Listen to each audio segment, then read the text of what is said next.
नमस्कार दोस्तों and welcome back to my channel जहां आपको मिलता है सिर्फ और सिर्फ एंटरटेनमेंट। और आज मैं फिर से लाया हूं कैंग द कॉन्करर की एक और कॉमिक्स जिसका नाम है टाइमलेस।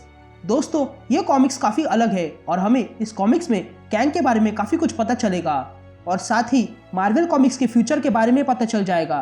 तो दोस्तों ऐसे ही ऑसम कंटेंट मैं लाते रहता हूँ। तो अगर आप मेरे चैनल पर नए हो तो वीडियो को लाइक कर देना और चैनल को सब्सक्राइब करके बेल आइकन को ऑल पे सेट कर देना ताकि मेरी आने वाली हर एक वीडियो का नोटिफिकेशन आपको मिल सके।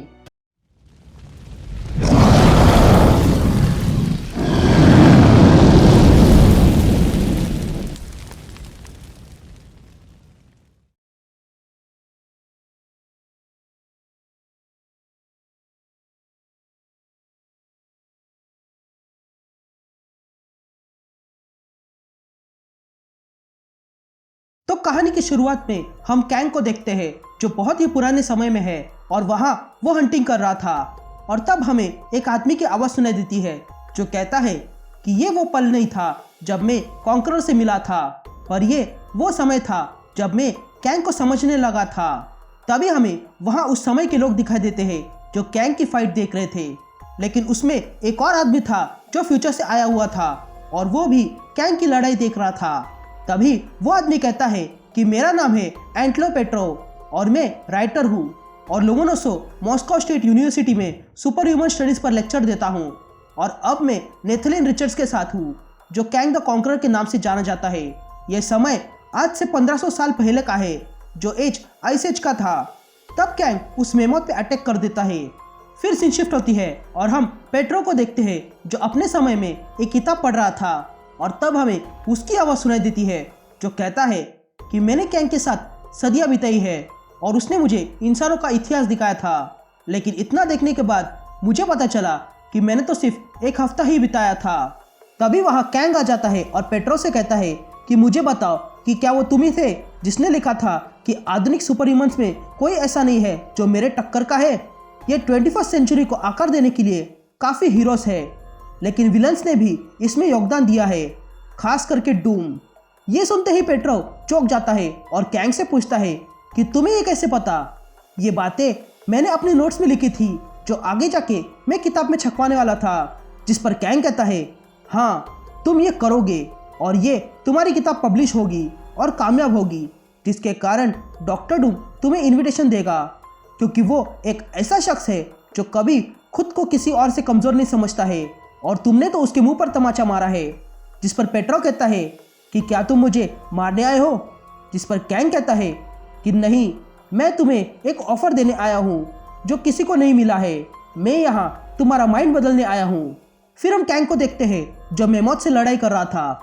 तभी हमें पेट्रो की आवाज़ सुनाई देती है जो कहता है कि जैसा मैंने कहा था ये तब से शुरू हुआ है जब मैं कैंग को समझने लगा। एक ऐसा आदमी जिसके सामने इंसानों का इतिहास मानो जैसे दावत की तरह रखा हो, एक ऐसी दावत जहाँ से वो कभी कुछ भी ले सकता है एक्सपीरियंस करने के लिए। कैंग ने हर एक फील्ड में मास्टरी पा ली है और उसने बताया था कि एक बार उसने 776 BC में सबसे पहली ओलंपिक्स में भाग लिया था। कैंग के लिए कुछ भी एग्जिस्ट नहीं करता है सिवाय चैलेंज के। ये कबीला उसे गॉड मानता है। कैंग इस समय में रह सकता है और इस कबीले को बहुत कुछ सिखा सकता है ताकि वो एक दिन एक आर्मी बन सके और दुनिया पर कब्जा कर सके, वो भी एवेंजर्स के शुरू होने से पहले। लेकिन ऐसा करने से कोई चैलेंज नहीं रहेगा। वो खुद को प्राइम ह्यूमन समझता है जिसे कोई मॉर्टेलिटी नहीं है और ना ही कोई कोड। वो इंसानों से प्यार करता है। तभी हम देखते हैं कि कैंग और मेमोथ की बहुत इंटेंस फाइट चल रही थी। तभी पेट्रो वहाँ के आदमी से कहता है कि कैंग मारा जाएगा, जिस पर वो आदमी कहता है कि नहीं, ऐसा नहीं होगा। तभी पेट्रो उस आदमी से कहता है लेकिन तभी पेट्रो की बात काटते हुए वो आदमी कहता है कि कैंग गॉड है और गॉड को कोई मार नहीं सकता है। ये कहते ही पेट्रो देखता है कि कैंग ने उस मेमोथ को मार गिराया था। तभी कैंग को जीता हुआ देखकर वहाँ के लोग खुश हो जाते हैं और कैंग उसी मेमोथ के शरीर पर खड़ा रहकर सबको दिखाने लगता है कि वो कितना महान है। फिर रात हो जाती है और हम उसी ट्राइब को देखते हैं जो उस मेमोथ को अपना खाना बनाते हैं, लेकिन पेट्रो चुपचाप खड़ा था। तभी कैंग पेट्रो से पूछता है कि ये कैसा टेस्ट कर रहा है, जिस पर पेट्रो कहता है कि मैंने इससे अच्छा खाना कभी टेस्ट नहीं किया है। तभी कैंग पेट्रो से कहता है कि मैंने यहाँ कई साल बिताए हैं जब मैं बच्चा था, लेकिन उसके बाद मैं कई सारे टाइमलाइन्स में खाना खा के आया हूँ जो बहुत ही लजीज था, इतना कि तुम सोच भी नहीं सकते हो। लेकिन इस खाने के स्वाद के सामने वो कुछ भी नहीं है। तभी कैंग कुछ डिटेक्ट करता है। तभी पेट्रोव कैंग से कहता है कि कुछ गड़बड़ है, सब लोग गायब हो रहे हैं। जिस पर कैंग कहता है कि यहाँ टाइम क्वेक हुआ है और अब फ्यूचर अनस्टेबल है। जिस पर पेट्रोव कैंग से पूछता है कि ये टाइम क्वेक क्या है, लेकिन तभी कैंग पेट्रोव को अपने साथ टेलीपोर्ट कर देता है। तभी कैंग और पेट्रोव एक जगह पे आते हैं। तभी पेट्रोव कैंग से पूछता है कि हम कहाँ पर हैं। जिस पर कैंग कहता है कि ये मेरी फैसिलिटी है, एक ऑब्जर्वेशन स्टेशन जो शील्डेड है क्रॉनिकल डिस्टर्बेंस से। तो ओरेकल बेस में तुम्हारा स्वागत है पेट्रोव। तभी कैंग पाइथन्स को बुलाता है।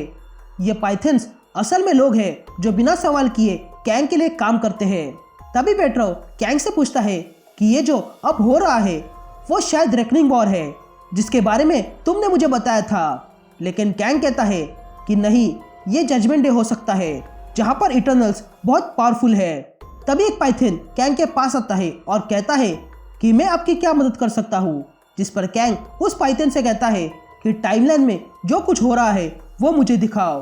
तभी वो पाइथन कैंग से कहता है कि यहाँ ग्रेट केओस हो रहा है और आप खुद ही देख लो। तभी कैंग टाइमलाइन में होने वाले सारे इवेंट्स को देखता है जो होने वाले हैं। तभी कैंग देखता है कि एक स्क्रीन पर डॉयल टॉयलेट स्वॉर्ड लेकर डोरमामू पर अटैक कर देता है, तो दूसरे स्क्रीन पर बेन रायली को देखता है जो कैसम बन के डार्क वेब के इवेंट को शुरू करने वाला था। फिर एक और स्क्रीन में नया आयरन फिश बनने वाला है, तो वही एक और स्क्रीन पे पनिशर द हैंड की टीम को लीड कर रहा है। एक स्क्रीन पर मून के टुकड़े हो गए हैं जो रेकनिंग वॉर को सेटअप कर रहे हैं। फिर एक स्क्रीन पे कैंग देखता है कि एंटी म्यूटेंट ऑर्गेनाइजेशन ऑर्कस ने अपना झंडा फैलाया है, तो वही एक स्क्रीन पर कैप्टन गिर चुका था और विंटर सोल्जर उसे देख रहा था। फिर एक स्क्रीन पर एक लाल बालों वाली अनजान लड़की को देखते हैं जिसने स्पाइडरमैन का कॉस्ट्यूम पहना हुआ था और उसके साथ एक फीमेल ब्लैक पैंथर है। और एक स्क्रीन पर जैक ऑफ आर्ट दिखाई देता है। फिर एक स्क्रीन पर सेलेस्टियल जजमेंट कर रहा था, तो दूसरी स्क्रीन पर टास्क मास्टर कैप्टन अमेरिका बनकर लीड कर रहा था और एक स्क्रीन पर यंग एवेंजर फिर से बनने वाले थे। तभी पेट्रोव और कैंग एक स्क्रीन पर डार्क वेब के इवेंट को देखता है जिसमें पूरा न्यूयॉर्क शहर वेब से भर गया था, तो वही एक स्क्रीन पे दोनों देखते हैं कि थैनोस ने म्योनिर पर इन्फिनिटी स्टोन लगाकर उसे उठा लिया था। तब ये देखकर पेट्रोव कैंग से पूछता है कि क्या ये सारी चीजें होने वाली है।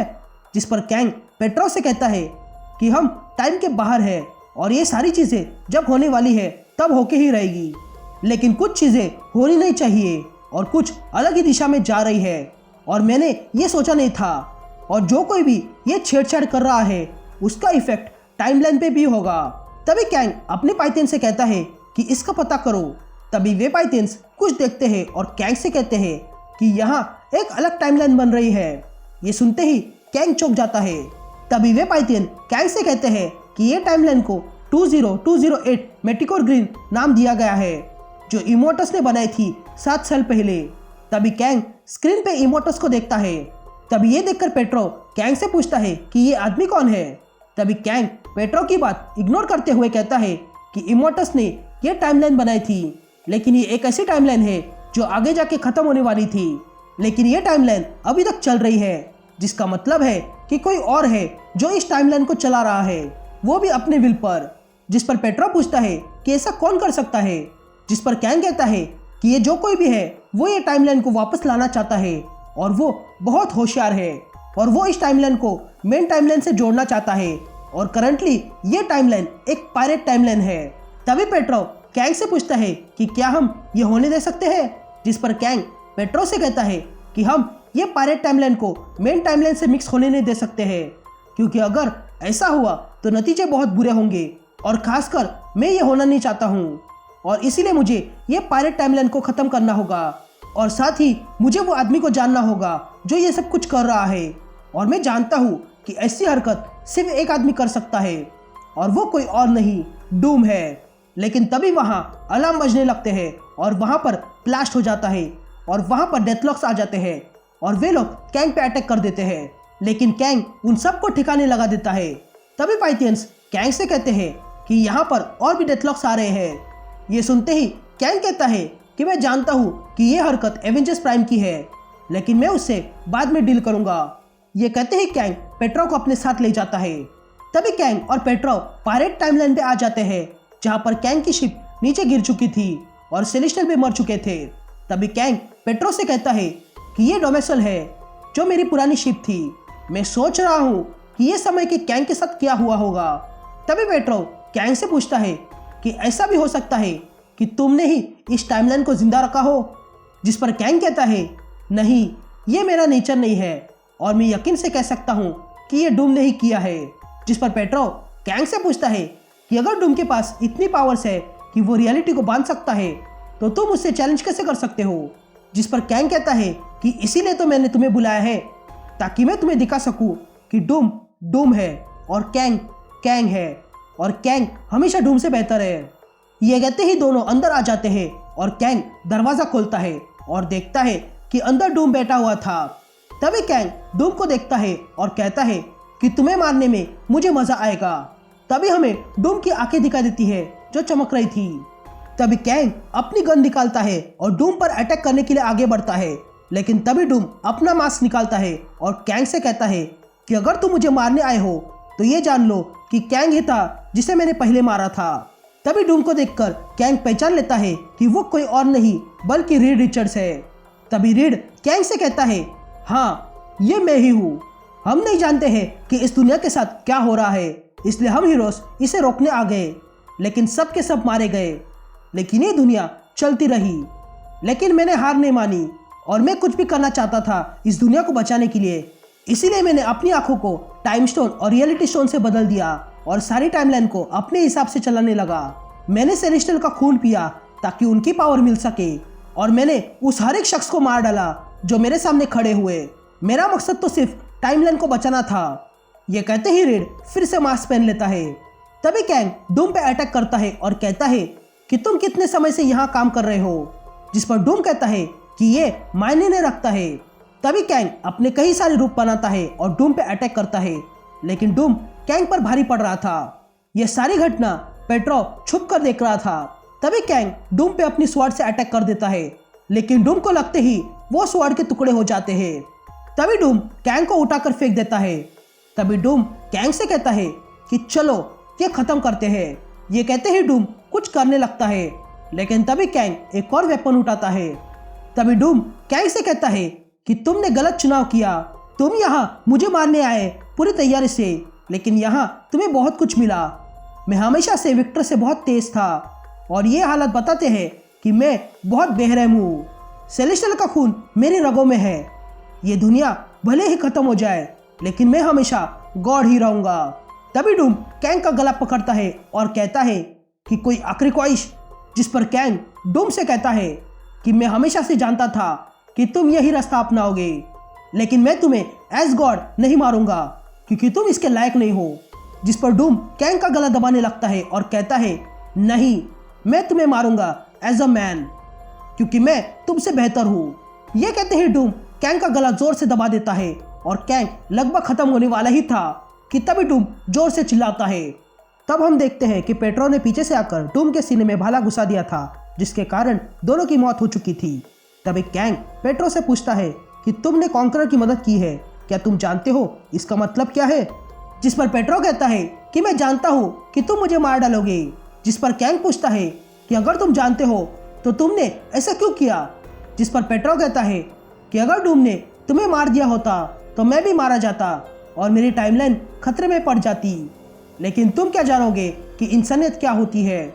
लेकिन मैं जानता हूँ, इसीलिए मैंने तुम्हें बचाया।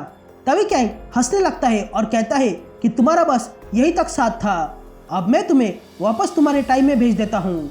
जिस पर पेट्रो कहता है कि मैं कुछ समझा नहीं। जिस पर कैंग कहता है कि ये मेरी जीत है और मैंने ही तुम्हें यहाँ पर लाया था एक वेपन के तौर पर, और ये सब मेरा ही प्लान था, लेकिन तुम नहीं जानते थे, इसलिए तो मैंने तुम्हें यहाँ लाया। तुम मेरे लिए खड़े हो गए ये जानते हुए कि मैं तुम्हें मार डालूंगा, लेकिन तुम इंसान यही तो करते आ रहे हो।